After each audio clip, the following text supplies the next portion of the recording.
comment peut-on considérer qu'une société comme la nôtre, qui traite 4 milliards d'euros finalement de commandes annuelles, puisse se désengager complètement d'un problème tel que le développement durable? C'est ce souci qui nous animait. Faire du développement durable dans une société comme la CAP est quasiment obligatoire. Les objectifs de cette commission développement durable sont en fait d'accompagner les établissements de santé adhérents vis-à-vis des enjeux émergents du développement durable. Pourquoi participons-nous à cette commission de développement durable de la CAP?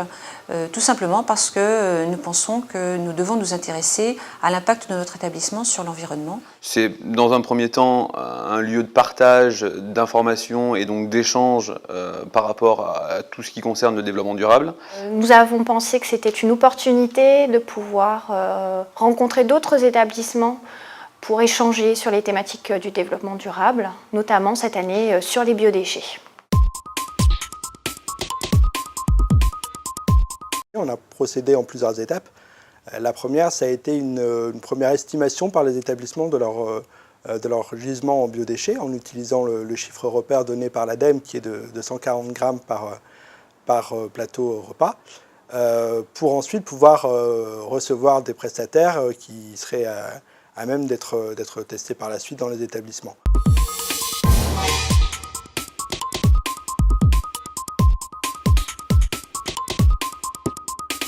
On est en pleine semaine de réduction européenne des déchets. Oui, j'ai vu et donc, ça. Voilà, donc on est en train de faire le tri au niveau du self.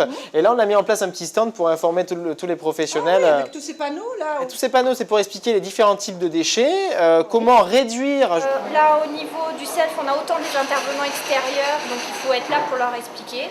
Donc là, on a dit qu'on allait faire un accompagnement sur 15 jours. Après, on va laisser les gens faire tout seuls.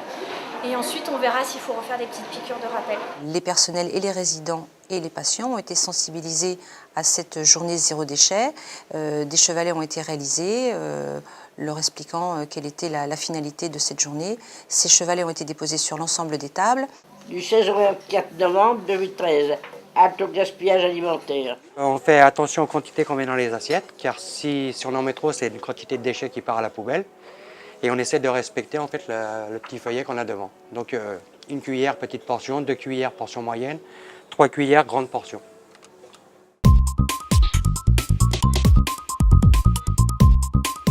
Petite chose qui est un petit peu dure au début, c'est prendre toutes les habitudes, changer toutes ces habitudes.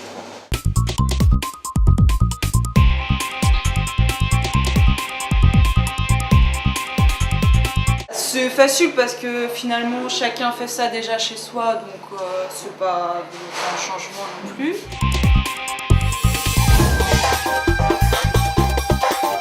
Comme ça, tout le monde contribue, le patient, nous, et puis après, c'est bien pour tout le monde.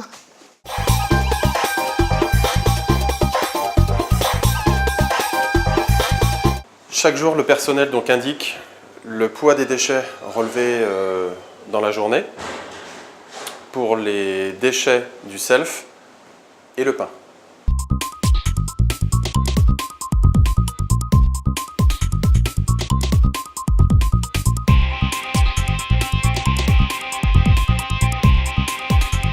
La polyclinique donc, de Limoges et surtout sur le site Chénieux, nous avons choisi le test du compostage.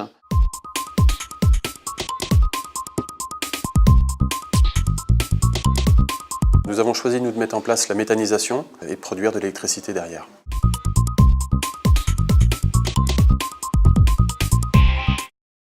On a opté pour le moment pour un test d'un déshydrateur de 30 litres.